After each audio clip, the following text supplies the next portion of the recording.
వెలగలేరు పంచాయతీలో నిధులు గోల్మాల.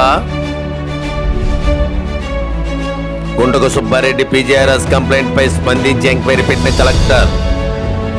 విజయవాడ డీడీఓతో విచారణ కమిటీ పట్ట బయలైన కార్యదర్శి డోల్లతనం. డీడీఓ విచారణ సారాంశం 15 లక్షల పైన దుర్వినియోగం. కంప్లైంట్ ఇచ్చిన అమౌంట్ 35 లక్షలు, విచారణలో కనుగొంది 16 లక్షలు మాత్రమే. వేటుగుడి బసవలింగేశ్వరరావు వెలగలేరులో ఇన్ఛార్జిగా 11 నెలల కాలానికి. మరి ఆయన వెలగబెట్టిన కుంటముక్కల వెల్లటూరు జీకొండూరులో తవ్వితే మరెంత వస్తుందో. వెలగలేరులో నిధుల దుర్వినియోగంపై గతంలోనే బయట పెట్టిన 3R న్యూస్.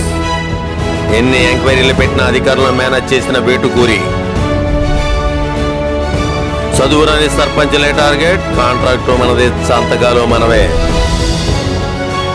మిగిలిన పంచాయతీల విచారణ ఎప్పుడో, ఆయనపై శాఖపరమైన చర్యలేమిటో, నిధుల రికవరీపై చర్యలేంటో, ఈ విషయంలో సహకరించిన అధికారులపై, వాటాదారులపై చర్యలేంటో